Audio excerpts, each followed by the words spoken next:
Good evening आप लोगों का। आप लोग कोई क्वेश्चन है? आप लोग पहले पूछिए, फिर आगे बढ़ते हैं हम लोग। वॉइस क्लियर जा रहा है आप लोगों को?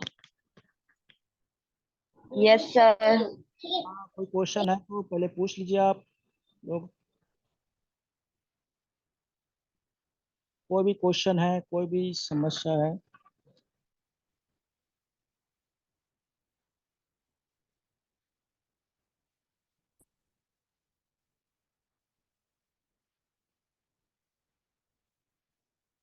अच्छा, किसी ने शोभा जी ने क्वेश्चन पूछे हैं, परमाणु कार्यक्रम का जनक। अच्छा, परमाणु देखिए, हमारे देश में जो होमी जहांगीर भाभा, आप लोगों ने नाम सुना होगा, उन्हें भारत में परमाणु का जनक कहा जाता है। भारत की बात बोल रहा हूँ। आप लोगों ने एक सेंटर का नाम सुने होंगे, भाभा रिसर्च सेंटर, जो महाराष्ट्र में है। तो वो क्या है, उनके द्वारा स्थापित किया गया था। हम्म, हाँ जानकी जी।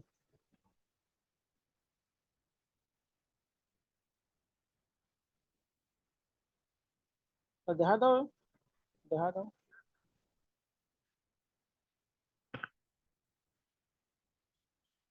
अच्छा, तो देहा दो बिल्कुल देहा दो। हम्म,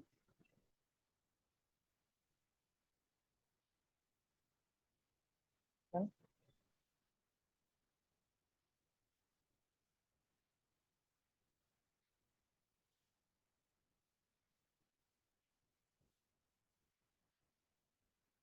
अच्छा चलो, तो परे कथा काम करते हैं।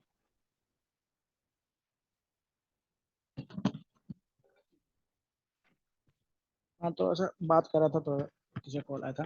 तो देखिए, परमाणु जो है, जो होमी जहांगीर भाभा है, इनको हमारे देश में परमाणु ऊर्जा का या परमाणु कार्यक्रम का जनक कहा जाता है। भाभा एटॉमिक रिसर्च सेंटर जो महाराष्ट्र में है, इनका स्थापना इनके द्वारा किया गया था। और इनके जो बढ़ते हुए जो रिसर्च है, उससे क्या होता है कि अमेरिका वगैरह या पश्चिम के देश बहुत ज्यादा परेशान हो गया था भारत के प्रति। तभी क्या होता है, इनका देखिए, भारत में 3 व्यक्ति है जिनका डेथ क्या है कभी डिसाइड नहीं हुआ था कि किसने उनका डेथ किया और कैसे हुआ। इनमें होमी जी जहांगीर का भी नाम आता है, जैसे सुभाष चंद्र बोस जी हो गए, उनके बाद लाल बहादुर शास्त्री हो गए, और ये जहांगीर भाभा जी हो गए। इनका डेथ कैसे हुआ था अभी तक क्या होता है, इनका कोई पुख्ता सबूत नहीं है। तो इनका भी क्या था, जो यूरोप में क्या होता है, इनके पूरे एरोप्लेन को ही क्रैश कर दिया गया था। तो उनमें उनका डेथ हो गया था। तो भारत में जो परमाणु कार्यक्रम, उनका जनक क्या है आपका, भाभा, होमी जहांगीर भाभा है। और जो इसरो है ना, जो अंतरिक्ष कार्यक्रम का जो जनक है, वो आपको बताता है विक्रम साराभाई है। धन्यवाद। विक्रम साराभाई क्या है, हमारे जो अंतरिक्ष है उसका जनक है। और अगर आप पूछे कि परमाणु बम का जनक कौन है भारत में, हमारे देश में जो पहला जो 1974 में जो पहली बार जो परमाणु परीक्षण किया गया था, उसमें होमी जहांगीर नहीं थे, बल्कि उनके वो परीक्षण जो किया गया था, 74 की बात बोल रहा हूँ। उस समय रमन्ना नामक एक वैज्ञानिक थे, उनको क्या होता है, परमाणु बम कार्यक्रम का जनक कहा जाता है। और 1998 में जो 1998 में जो परमाणु परीक्षण किया गया था, उनका जो हेड थे वो क्या है, हमारे एपीजे अब्दुल कलाम जी थे। जो एपीजे अब्दुल कलाम है, 1998 का हेड थे, उनको परमाणु बम जो कार्यक्रम था उनका हेड थे। और जो 74 में जो किया गया था इंदिरा गांधी के समय पे, उसमें रमन्ना नामक वैज्ञानिक थे जो परमाणु बम को कार्यक्रम किया था। और जो परमाणु कार्यक्रम का जनक है तो क्या है, होमी जहांगीर भाभा है। और जो अंतरिक्ष का है वो कौन से है, अंतरिक्ष का है विक्रम साराभाई है। चलिए देखिए, विक्रम साराभाई क्या है, रिसर्च सेंटर स्थित है, जो क्या है आपके कर्नाटक में है, जो बेंगलुरु में है।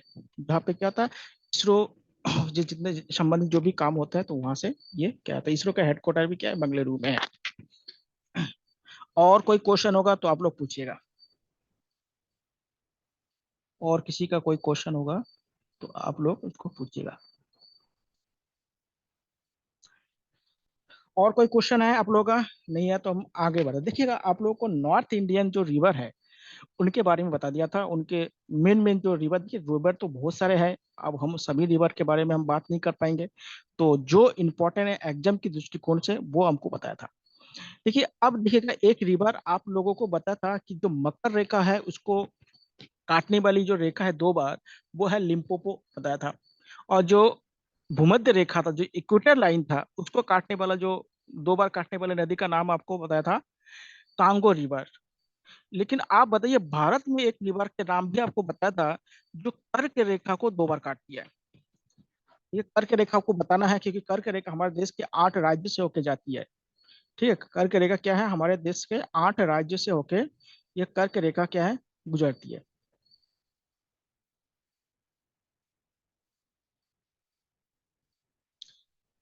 8 राज्य से, थोड़ा सा ऊपर नीचे हो गया, ध्यान दीजिएगा।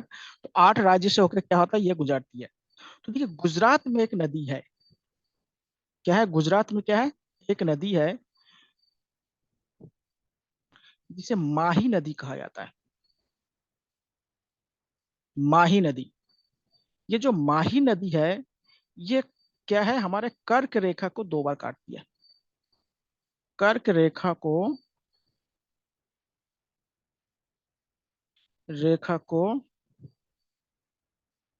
2 बार काटती है। ध्यान दीजिएगा, ये बहुत इंपॉर्टेंट क्वेश्चन है। कौन सी नदी है आपका, माही नदी है, जो कर्क रेखा को 2 बार काटती है। आप थोड़ा सा देख लीजिएगा, कर्क रेखा किन किन राज्यों से होकर जाती है। कर्क रेखा, ठीक है, सबसे पहला है गुजरात,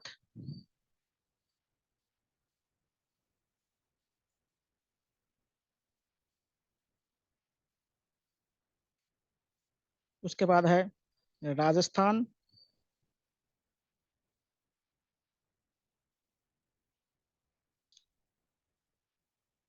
महाराष्ट्र,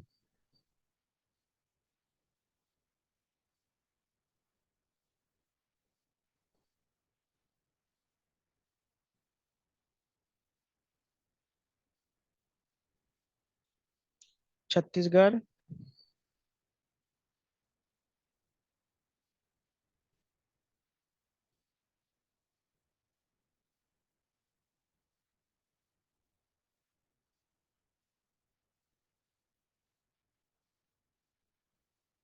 झारखंड,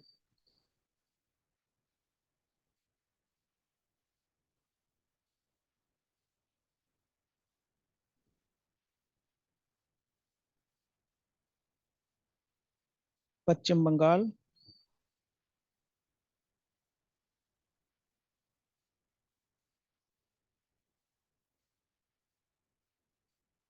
मिजोरम, मिजोरम,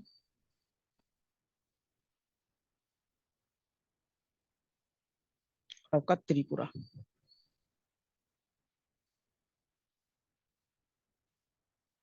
ये जो 8 राज्य आपको दिख रहा है स्क्रीन पे, यहाँ से क्या है, कर्क रेखा भारत से गुजरती है। गुजरात, राजस्थान, महाराष्ट्र हो गया, छत्तीसगढ़ हो गया, झारखंड हो गया, पश्चिम बंगाल हो गया, मिजोरम हो गया और त्रिपुरा हो गया। यानी 8 राज्य से होकर क्या है, कर्क रेखा गुजरती है। और कर्क रेखा को 2 बार काटने वाली नदी का नाम क्या है, माही नदी है। माही नदी कहाँ बहती है, गुजरात में बहती है। माही नदी कहाँ बहती है, गुजरात में बहती है। और ये कर्क रेखा को 2 बार काटती है, ध्यान दीजिएगा।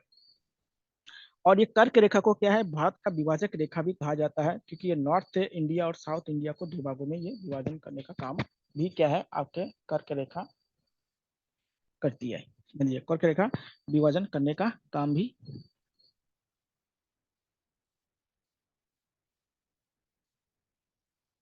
अच्छा, वर्ल्ड के नदी भी आपको बताना, वर्ल्ड के नदी देखिए बता दिया था। एक बता दिया था जो मकर रेखा है, मकर रेखा को 2 बार काटने वाली जो रेखा है, मकर रेखा को 2 बार काटने वाली जो नदी है, वो है लिम्पोपो नदी। ये अफ्रीका में है, कहाँ पे है, अफ्रीका महाद्वीप में है। लिम्पोपो नदी मकर रेखा को 2 बार काटती है। और जो आपका विषुवत रेखा या भूमध्य रेखा है, जिसको मेरिडियन लाइन कहा जाता है, भूमध्य रेखा, इसको 2 बार काटने वाली जो नदी है, उसे कांगो रिवर कहा जाता है, या इस कांगो रिवर का जो प्राचीन नाम है उसको जायरे कहते थे। कांगो का प्राचीन नाम क्या है, मतलब पहले नाम क्या था? जायरे नदी। ध्यान दीजिएगा।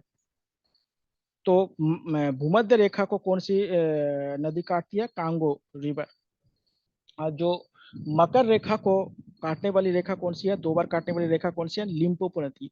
ये देखिए, लिम्पोपो नदी और जो कांगो रिवर है ना, ये दोनों अफ्रीका में ही है, अफ्रीका महाद्वीप में ही है, ठीक है, अफ्रीका महाद्वीप में ही ये दोनों है।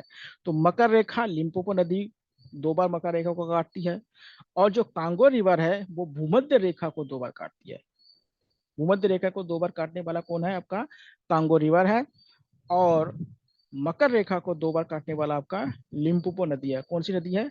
लिम्पोपो नदी। कर्क रेखा कितने राज्यों से गुजरती है? 8 राज्यों से। 8 राज्यों का नाम आपको लिख दिया हूँ, ध्यान दीजिएगा, इसको याद रखिएगा। अब देखिएगा, आपको कोसी नदी बताया था जो बिहार का शोक है। और देखिए यहाँ पे एक नदी है जिसे दामोदर नदी कहा जाता है। ये जो दामोदर नदी है, दामोदर नदी, ये हुगली नदी के सहायक नदी है। किसकी सहायक नदी है? हुगली की सहायक नदी है, हुगली नदी की सहायक नदी है। हुगली नदी कहाँ से निकली थी? फरक्का बैराज से निकली थी। तो हुगली नदी का क्या है? सहायक नदी है। इस जो दामोदर रिवर है ना, इसके बंगाल का शोक कहा जाता है। इसे बंगाल का शोक कहा जाता है, शोर ऑफ बंगाल कहा जाता है। ध्यान दीजिएगा, शोर ऑफ बंगाल कहा जाता है, ध्यान दीजिएगा। तो शोर ऑफ बंगाल कौन सा है आपका? दामोदर रिवर।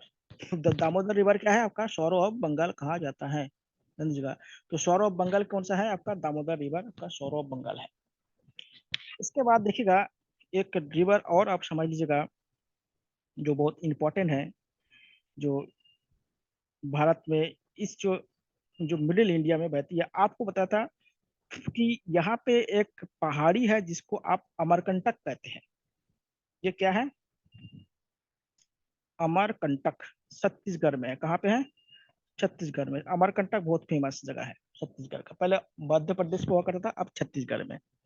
यहाँ से 2 नदियां, यानी 3 नदियां मेनली निकलती है। एक आपका क्या है?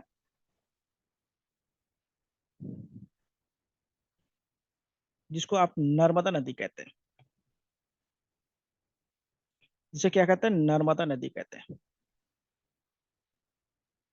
एक नदी निकलती है जिसे आप सोन नदी कहते हैं। सोन आपको कल बताया था कि ये बिहार के नजदीक, यानी पटना के नजदीक क्या है आपका? गंगा नदी में मिल जाती है, सोन रिवर, जो दक्षिण से मिलने वाली गंगा का एकमात्र सहायक नदी है।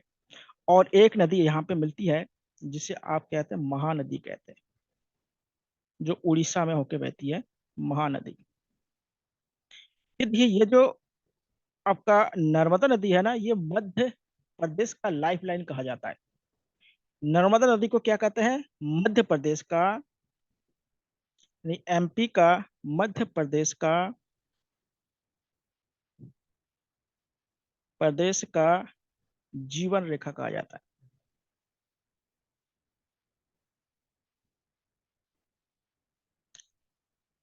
मध्य प्रदेश का क्या है? जीवन रेखा कहा जाता है। दूसरी बात क्या है कि ये जो नर्मदा रिवर है, ये क्या है?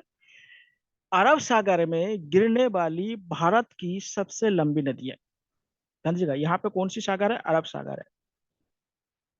अरब सागर में गिरने वाली भारत की सबसे लंबी नदी है। ध्यान दीजिएगा, नर्मदा नदी को मध्य प्रदेश का जीवन रेखा कहा जाता है, और मध्य प्रदेश का सबसे पवित्र नदी कहा जाता है। ध्यान दीजिएगा, मध्य प्रदेश का सबसे पवित्र नदी कहा जाता है, और इसको लाइफलाइन कहा जाता है। दूसरी बात क्या है? ये अरब सागर में गिरती है। तीसरी बात क्या है? इसको क्या है?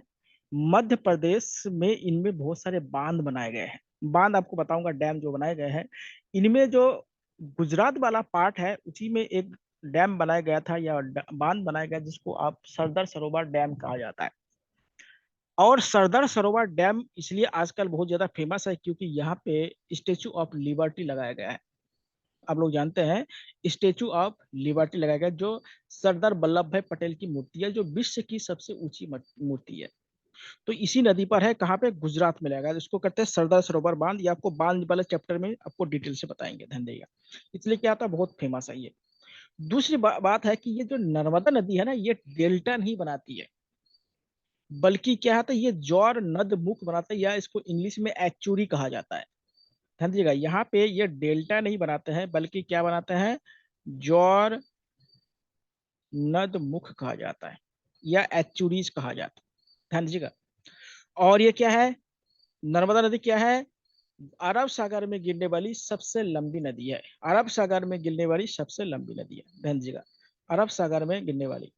और जो महानदी है, इसी पे आपको डैम बताऊंगा, जो हीराकुंड डैम है ना, तो इसी महानदी पे बनाया गया है। जो सबसे लंबी डैम है भारत की, क्या सबसे लंबी वाला जो डैम है, जिसको हीराकुंड डैम कहते हैं, डैम वाला चैप्टर आपको बताऊंगा। तो उस डैम का क्या है, महानदी पे बनाया गया है, जो उड़ीसा में बनाया गया है। कहाँ पे बनाया गया है, उड़ीसा में बनाया गया है, ध्यान दीजिएगा। तो ये है आपके नर्मदा। देखिए, नर्मदा के नीचे से एक नदी और गुजरती है, जिसे आप तापी नदी कहते हैं। क्या कहते हैं, तापी। ये भी क्या है, मध्य प्रदेश से होके गुजरते। तापी, यार कहीं कहीं ताप्ती लिखा रहता है। ये दोनों जो नदी है ना, ये दोनों नदी जर नदमुख बनाती है, यानी एस्चुरीज बनाते हैं। भारत का ये दो सबसे बड़ी नदी है जो एस्चुरीज बनाता है। देखिए, ये जो पश्चिमी घाट पे है ना, जो एस्चुरी बनाने का मेन मकसद यह है कि इसका जो तट है ना, बहुत खड़ा है। खड़ा है मतलब क्या होता है, एकदम क्या होता है, इसमें गाद या सिल्ट नहीं बन पाता है। और ये सिल्ट जब नहीं बनाएगा ना, तो क्या होता है, नदी का जो डेल्टा वाला पोर्शन नहीं बना पाता है, बल्कि उसका जो मुंह होता है वो साफ होता है। तो इसलिए समझ लीजिएगा, यहाँ पे क्या है आपका, ताप्ती और या तापी नदी, या ताप्ती नदी और नर्मदा नदी ज्वार नद मुख बनाता है, ना कि डेल्टा बनाता है। और ये जो नर्मदा नदी है ना, ये दो पहाड़ी के बीच में से बहती है, इसलिए इसको भ्रांस घाटी नदी भी कहा जाता है। भ्रांस मतलब डिप्ट रिवर कहा जाता है, ध्यान दीजिएगा। तो देखिए, ये दो दो पहाड़ियों के बीच से ये गुजरता है। एक है आपका बिंद, आपको बताया था, और एक क्या है, सतपुरा। सतपुरा और बिंद पहाड़ी आपको, या पर्वत आपको बताया था, इनके बीच में से कौन सी नदी जाती है, नर्मदा नदी।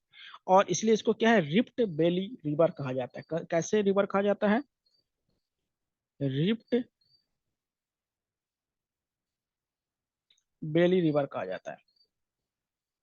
रिफ्ट वैली रिवर कहा जाता है, यानी भ्रांस घाटी नदी कहा जाता है। इन दोनों नदी को क्या आता है, तापी और क्या है आपका जो नर्मदा है, इसको रिफ्ट वैली रिवर कहते हैं, ध्यान दीजिएगा।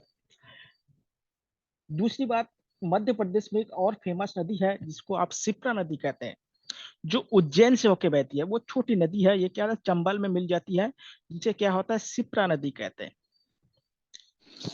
Excuse me sir. हाँ बोलिए। सर ताप्ती नदी कहाँ से निकलती है, कहा आपने?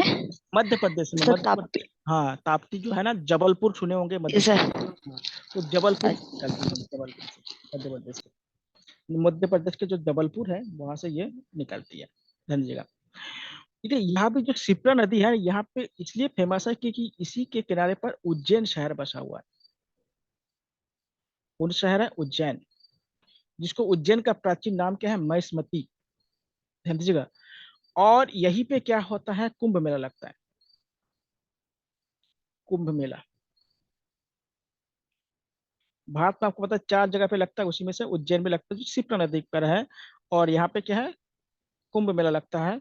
और महाकाल का मंदिर है, सब जानते हैं आप लोग। महाकाल के मंदिर के लिए भी क्या है, बहुत ज्यादा फेमस है। तो क्या है, ये शिप्रा नदी पर है आपका उज्जैन शहर, जो मध्य प्रदेश में है। कहाँ पे है, मध्य प्रदेश में, ध्यान दिएगा।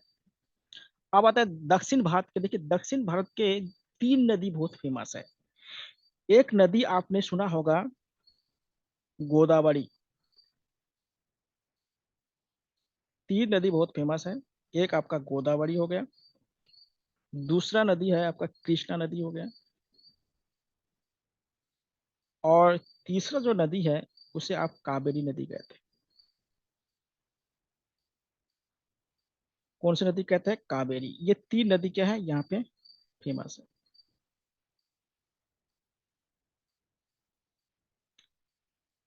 अब इन तीनों नदी से क्या होता है, पूछ जाते हैं। अब देखिए, इनमें से जो गोदावरी नदी है ना, ये सबसे लंबी है। अगर आपसे पूछा जाए दक्षिण भारत की सबसे लंबी नदी कौन सी है, तो आप लगा दीजिएगा गोदावरी नदी।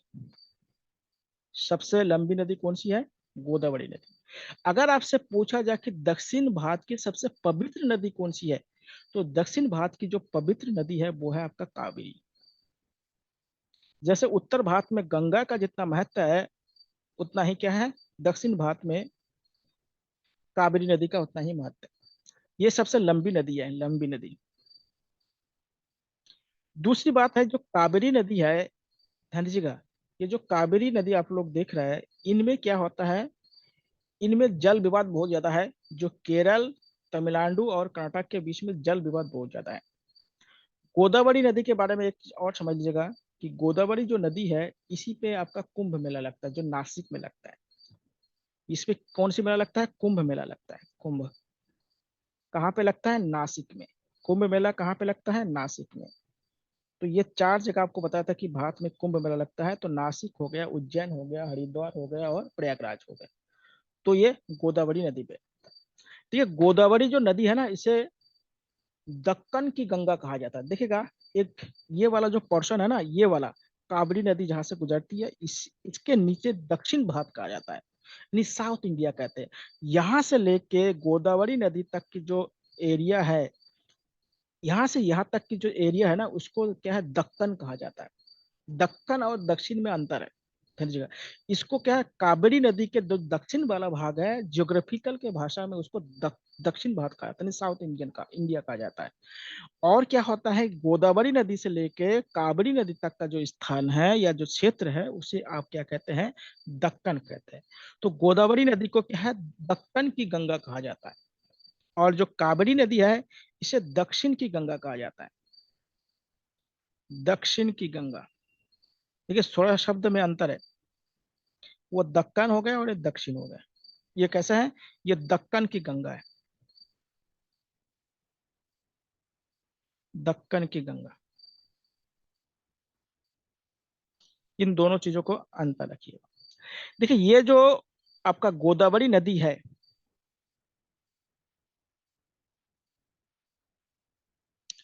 ये जो गोदावरी नदी आप लोग दिख रहे हैं, ये जो नदी है ना, यहाँ पे ये जो पश्चिम, देखिए ये पश्चिमी घाट है। इस पश्चिमी घाट में दो तीन चीजों को आपको बताऊंगा, पहले इसको समझ लीजिए। पश्चिमी घाट आपको कुछ दिन बताया था, यानी वेस्टर्न वैली है और ये ईस्टर्न वैली है।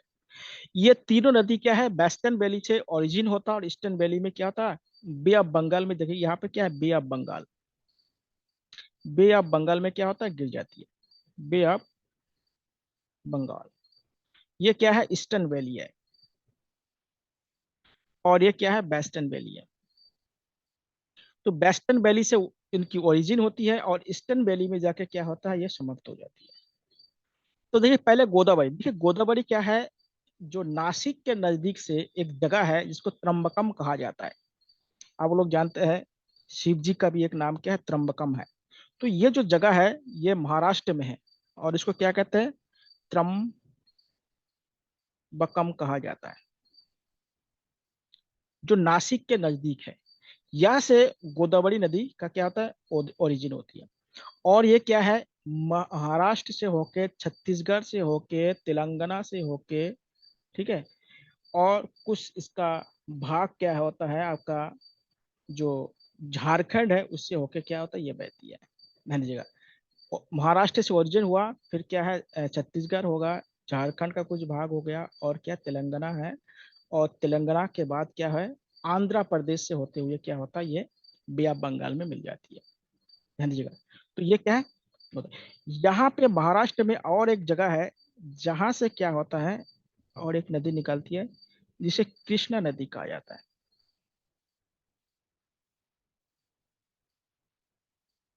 कृष्णा नदी। ठीक है, महाराष्ट्र में ये जो जगह है, इसको कहा जाता है महाबलेश्वर। तो महाबलेश्वर से कौन सी नदी निकलती है, आपका कृष्णा नदी निकलती है। कृष्ण नदी क्या है आपका, महाबलेश्वर, यानी ये दोनों जो नदी है, ये दोनों महाराष्ट्र से निकलती है। कहाँ से निकलती है, महाराष्ट्र से। और कृष्ण नदी भी क्या होता है, ये देखिए, महाराष्ट्र से होके आपका तेलंगाना का कुछ भाग से होके फिर क्या होता है, आंध्र प्रदेश से होके क्या बे ऑफ बंगाल में आके गिर जाती है। कहाँ पे गिरती है, बे ऑफ बंगाल में। ये जो आपका तीसरा नदी दिख रहा है जो कावेरी नदी है, ये आपका कर्नाटक से निकलती है। कहाँ से निकलती है? कर्नाटक में। कर्नाटक में एक जगह है जिसे ब्रह्मगिरी पर्वत कहा जाता है। ब्रह्मगिरी। ब्रह्मगिरी से क्या होता है, ये निकलती है। ये कहाँ से निकलती है? ब्रह्मगिरी से। ब्रह्मगिरी पर्वत, और ये कहाँ पे है? कर्नाटक में। यहाँ से निकलती है और ये क्या है, अरब सागर में आके गिर जाती है। चेन्नई से थोड़े से दूर यहाँ पे अरब सागर है, बंगाल, बे ऑफ बंगाल में गिर जाती है। इसमें देखिए जो कावेरी जल है ना, ये तीन राज्य पे क्या होता है, इसको जल लेके बहुत ज्यादा विवाद चलता रहता है। एक है, देखिए इसमें क्या है, एक राज्य है आपका, ये कावेरी नदी है, कावेरी नदी। इनमें तीन राज्य है। एक है आपका केरल, एक है आपका तमिलनाडु,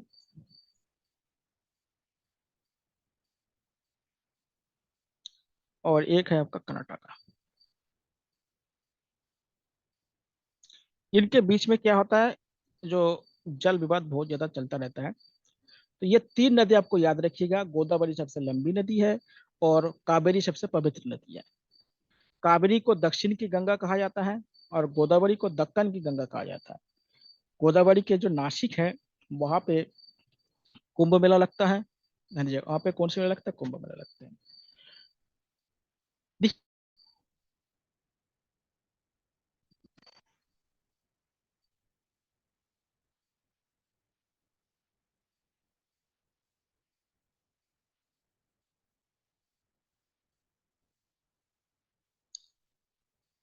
आप लोगों को वॉइस मिल रहा है ना बढ़िया से? तो अभी कट गया था थोड़ा सा, समझिएगा। देखिएगा ये जो नदी आपको दिख रहा है, तो ये क्या दक्षिण भारत के नदियां हैं। गोदावरी हो गया, कृष्णा हो गया, कावेरी हो गया। इसके बाद केरल में एक जो बहुत ही फेमस नदी है, देखिए जो केरल है ना, यहाँ पे एक बहुत ही फेमस नदी है, वो बहुत बार क्वेश्चन पूछा गया है। ये केरल में एक नदी है जिसको पेरियर नदी कहा जाता है। केरल में कौन सी नदी है? यहाँ पे पेरियर नदी है।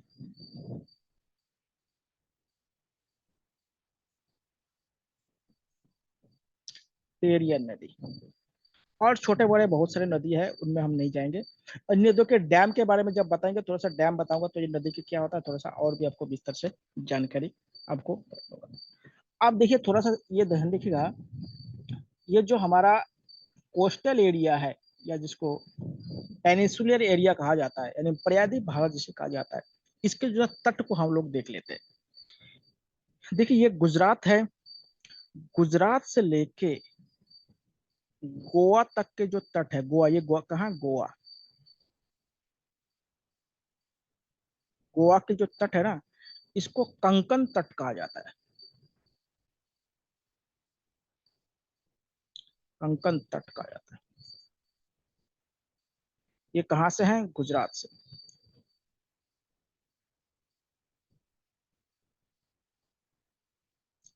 ये गोवा से लेके यहाँ पे एक जगह है जिसे न्यू मंगलोर कहा जाता है। इसे क्या कहते हैं? न्यू मंगलोर।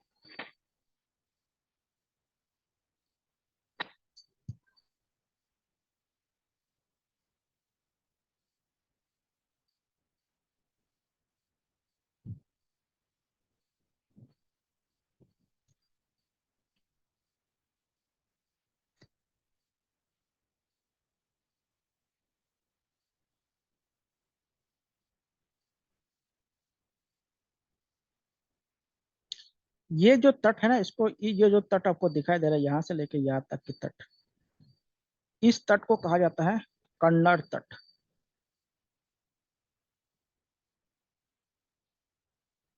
क्या कहते हैं? कन्नड़ तट। और न्यू मंगलोर से लेके देखिए यहाँ पे क्या है आपका, बताया था कन्याकुमारी, बताया था केप कॉमोरिन जिसे कहा जाता है। तो ये जो केरल का जो तट आपको दिखाई दे रहा है ना, ये केरल का जो तट है, इसे क्या कहते हैं? मालाबार तट कहा जाता है। क्या कहता है? मालाबार तट। तो ये तीन तटों का ये जो मालाबार तट है ना, बहुत फेमस है, और कंकण तट बहुत फेमस है। इससे बहुत बार क्वेश्चन पूछा गया है। देखिए आपका वेस्टर्न में कितना है, आपके तीन तट है। गुजरात से लेके गोवा तक के तट को क्या कहते हैं, कर्नाट तट कहा जाता है, पंकन तट कहते हैं, सॉरी पंकन तट कहते हैं। आप लोग अगर कहीं गोवा गए होंगे तो महाराष्ट्र से जो ट्रेन जाती है उसको कंकण रेलवे कहा जाता है, ध्यान दीजिएगा। और जो गोवा से न्यू मंगलोर यानी जो कर्नाटक में है, वहां तक की जो तट है उसको क्या कहते हैं, कन्नड़ तट कहा जाता है। और मालाबार जो तट है ये क्या होता है आपका, न्यू मंगलोर से लेके क्या है कन्याकुमारी तक जो अंतिम भारत का बिंदु है, मुख्य बिंदु है, उन तट को क्या कहते हैं, मालाबार। और मालाबार तट को केरल तट के नाम से भी जाना जाता है। मालाबार तट को किस नाम से जाना जाता है, केरल तट के नाम से भी जाना जाता है। तो केरल तट के नाम से भी क्या होता है, मालाबार तट जाना जाता है। अब आइए ईस्टर्न पार्ट में आइएगा। देखिए ये जो आपका तट आपको दिखाई दे रहा है, यानी चेन्नई से लेके कन्याकुमारी तक का जो तट दिखाई दे रहा है, चेन्नई से लेके कन्याकुमारी का जो तट है ना, इसको क्या कहते हैं, कोरोमंडल तट कहते हैं। कोरोमंडल तट कहा जाता है। कहाँ तक ये, चेन्नई है, इसको कहते हैं कोरोमंडल तट कहा जाता है। क्या कहते हैं, कोरोमंडल तट। बहुत ही जगह बहुत सवाल पूछे गए हैं। उसके बाद यहाँ पे देखिए एक जगह है विशाखापट्टनम। यहाँ पे एक जगह है, क्या है, विशाखापट्टनम। विशाखापट्टनम।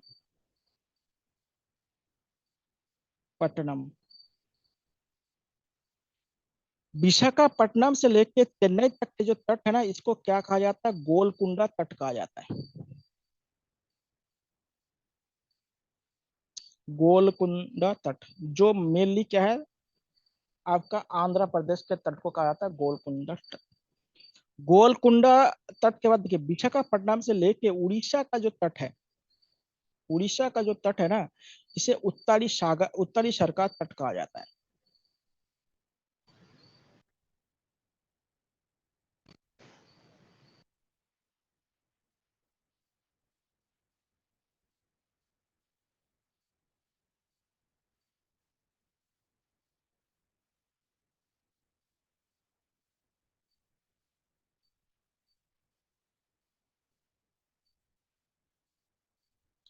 तो उड़ीसा वाला जो तट है, ये देखिए, ये जो उड़ीसा का जो तट है,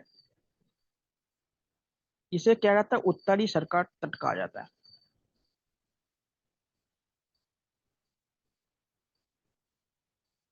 excuse me sir, Chennai to Visakhapatnam के तट को क्या कहते हैं? गोलकुंडा, गोलकुंडा, इसको लिख देता हूं, गोलकुंडा तट कहते हैं। गोलकुंडा। गोलकुंडा एक बहुत बड़ा फेमस क्या है, फोर्ट है, यानी किला है, इसके नाम पे पड़ा है, जो आपका आंध्र प्रदेश में है। और देखिए ये जो पश्चिम बंगाल वाला जो तट आपको दिखाई दे रहा है, इसे क्या आता है, दीघा तट कहा जाता है। आप लोग जानते हैं पश्चिम बंगाल में ये दीघा तट क्या पर्यटन के लिए बहुत बड़ा स्थान माना जाता है। और यहाँ पे क्या होता है, दीघा तट पे क्या होता है, जो गंगा सागर मेला लगता है, बहुत फेमस जगह है। तो दीघा तट कहाँ पे है, पश्चिम बंगाल में। ये कहाँ पे है, जो पश्चिम बंगाल का जो भाग आपका समुद्र से लगता है, वो आपका दीघा तट हुआ। देखिएगा जो चेन्नई वाला तट है या जो गोवा वाला तट है, ये भी क्या पर्यटन के लिए बहुत, तो यहाँ पे बहुत अच्छे अच्छे बीच पाया जाता है, जिसको तटीय क्षेत्र कहा जाता है। तो उसके लिए भी क्या है, ये बहुत ही अच्छा माना जाता है।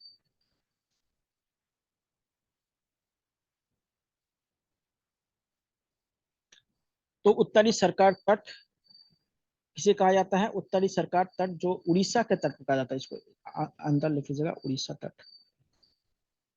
इसको आप उड़ीसा तट भी कह सकते हैं, जो उत्तरी सरकार तट कहा जाता है। देखिए ये क्या है कि जब यहाँ पे अंग्रेज लोग रहे ना, तो उन्होंने अपने जो व्यापार केंद्र बनाया था, तो उसमें अलग अलग लोगों का या अलग अलग व्यापारी कंपनी का अलग अलग क्षेत्र पे अधिकार था। तो उन्होंने उस तट का क्या होता है, उनका रक्षा करते थे। जो समुद्र डाकू होते थे, तो उनका रक्षा करने के लिए क्या होता है, ये तटों का नामकरण किया गया है।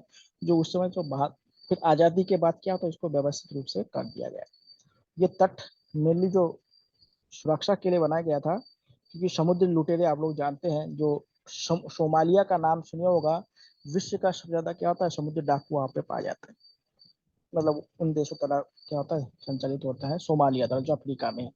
तो पहले भी क्या था, समुद्र डाकुए होकर, तो उनसे सुरक्षा के लिए ये सब क्या यहाँ पे सुरक्षा के लिए बनाया जाता है। आपको जब हिस्ट्री बताऊंगा तब देखिए, यहाँ पे जब पुर्तगाली लोग आए थे ना, तो वहाँ पे क्या होता है, ब्लू वाटर पॉलिसी लगाया गया था, जिसको नीला जल नीति कहा जाता है, ब्लू वाटर पॉलिसी। उसके माध्यम से क्या होता है, इन तटों को क्या है, जो यहाँ पे जो मुगल शासक थे उनसे क्या अलग करके इन पर उन्होंने अधिकार कर लिया था। और खुद मुगल जो बादशाह होते थे, उनके जहाज भी अगर इन क्षेत्र से गुजरते थे तो उनसे भी क्या होता है, तो इनसे टैक्स लेते थे पुर्तगाली लोग, समझ लीजिएगा। क्योंकि पुर्तगाली की जो नौसेना था, जिसको नेवी कहते हैं, बहुत स्ट्रांग था। पहले अंग्रेजों से पहले क्या था, भारतीय इन जो क्षेत्र है ना, इन पे जो मेनली जो वेस्टर्न वैली है या वेस्टर्न कोस्टल है, इनमें क्या होता, पुर्तगालियों का बहुत बड़ा दबदबा था। क्योंकि उनका क्या है, बहुत सारे उनका जो नेवी आर्मी था बहुत स्ट्रांग था। लेकिन अंग्रेजों के बाद क्या हो गया कि अंग्रेजों का जो नेवी है वो क्या था, पुर्तगाली से भी अच्छा था। इसलिए देखिएगा, अंग्रेजों ने क्या है, सबसे पहले ये साउथ इंडिया को पहले जीता है। देखिए, नॉर्थ इंडिया को जीतकर साउथ इंडिया जीतना बहुत मुश्किल था, और साउथ इंडिया को जीत के नॉर्थ इंडिया जीतना आसान था। क्योंकि अधिकतर जो ट्रेड होता है वो साउथ इंडिया से होता है। तो इन पे कब्जा होगा तो क्या पैसा आएगा, बिना पैसा के कुछ नहीं हो सकता है। तो पैसा आ जाएगा, फिर लड़ाई युद्ध जारी रखा जा सकता है। जब पैसा ही नहीं होगा, धन दौलत नहीं होगा, तो युद्ध को कैसे किया जाता है। क्योंकि नॉर्थ इंडिया में जो मिडवल पीरियड में क्या है कि जो ट्रेड है उनका डेक्लाइन हो गया था। क्योंकि इधर अरबियन कंट्री वगैरह बन गया था, चाइना भी डेवलपमेंट कर लिया गया था, तो उसी कारण क्या होता है, ये बन गया था ना।